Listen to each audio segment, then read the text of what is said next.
আমি তো তোমার সব কথা সবসময় শুনতে পারবো না, ঠিক আছে? বাবু, আমি তোমার জন্য আমার ঘর বাড়ি, বাবা মা, বন্ধু, সাজনা, আলুর দোকান, পেঁপের দোকান, পটলের দোকান সবাইকে ছেড়ে এসেছি। তুমি আমার কথায় ঘুরবে না বলো? না না না না না না না না।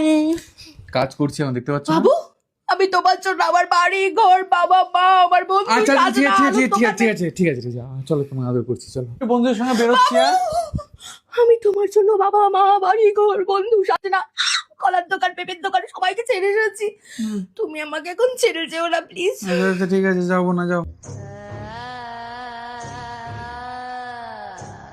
সবসময় তো গায়ে গায়ে কেন, একটু যাও না, একটু সরো তো। আমি তোমার জন্য আমার বাবা মা, আলুর দোকান, আচ্ছা পেঁপের আচ্ছা আচ্ছা দোকান, ঠিক আছে পটলের ঠিক দোকান। আছে ঠিক আছে। এটা কি? আমি তোমার জন্য ওরে বাবা মাকে ছেড়ে বন্ধু, আলুর দোকান, পেঁপের দোকান, পটলের দোকান, হ্যাঁ খুব ভালো হয়েছে, দারুণ হয়েছে। করো না বাবু প্লিজ, এই। এসব করো না। আমি তোমার জন্য এত কষ্ট করে আমার বাবা মাকে ছেড়ে, বাড়ি ঘর ছেড়ে, আমার বন্ধু সাজনে, আলুর দোকান, পেঁপের দোকান, পটলের ঠিক দোকান আছে ঠিক আছে সবাইকে ঠিক আছে ঠিক ছেড়ে। আছে, এরা তুমিও খাও আমার সাথে। আমি তাহলে একটু বেরোলাম, হ্যাঁ? বলছি আমিও না একটু পার্লার যাবো। না না ওই সময় পারবো না আজকেও। আমি তো এত কষ্ট করে আমার বাবা মা, ঘর বাড়ি, বন্ধু সাজনে, আলুর দোকান, পেঁপের দোকান, পটলের দোকান। আচ্ছা আচ্ছা আচ্ছা, ঠিক আছে, থামো থামো থামো থামো, চলো নিয়ে যাচ্ছি, চলো চলো রেডি হও, চলো। তুমি আমার চির সাথী।